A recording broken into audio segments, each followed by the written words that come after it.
So you want to study less, but you want to get better grades. I think that's natural. I think everybody wants that secretly. What if I told you there's a way you can study for less than 4 hours every day and get perfect grades? A lot of the time, this is what I did when I was revising. I came up with straight A stars and basically all grade 9s.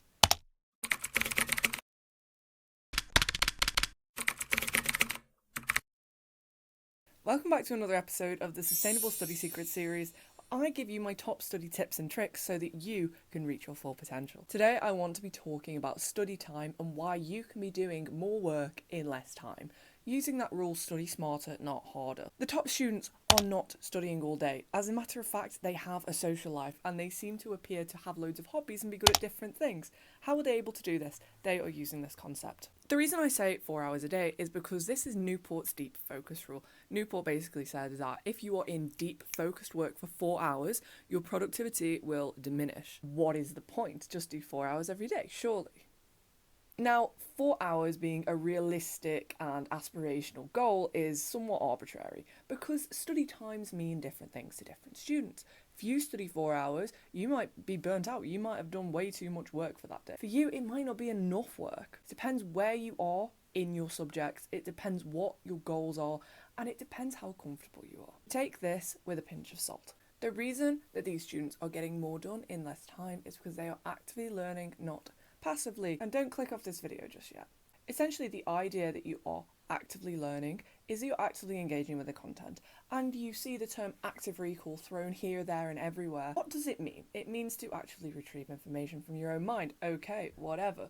But some forms of active recall, let's look at SQ4R, which is basically you survey some text, you generate some questions about it, you find the answer in the text, and then you regurgitate the information you've learned in a nutshell. You could be doing this active recall strategy, but not actually actively engaging. If you're not actively engaging with your work, there is no point in doing anything. This is why we are using the term locked in. We want this razor sharp focus on just one thing, and that thing should be your work. You're doing your flashcards, you're doing your Quizlet, and you're doing them multiple times a day. Why are you not improving?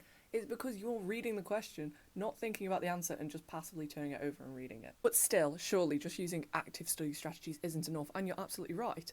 These students are working on their weakest areas. They are using these tools to work on the areas they're weakest on, and they're not wasting time with topics they're really comfortable with. Not increase the amount of marks you get in an exam, but you can decrease the amount of marks that you lose. This is a very important concept because there's no point in working on something you're really happy with just because A, it's easy, and B, you like doing it because you're good at it, because that's not going to help you increase your grade. These students are constantly testing themselves as well. They are putting the knowledge that they learn into the exam format. There's no point in knowing all of the information if you can't apply it to the exam, because that is how you are being tested. That is how you're being examined. You need to know how to answer the exam questions, how to pick up all of the marks. And in standardised exams, this is an incredibly important thing to do. The best way to do it is through practice. Practice papers are also an excellent form of active recall. If you incorporate all of these things, you are going to slash down your study time by like half. If you stop passively highlighting notes or just reading a textbook, you are going to save so much time. If you put your phone away and truly focus on your work, you'll be shocked about how much you can get done.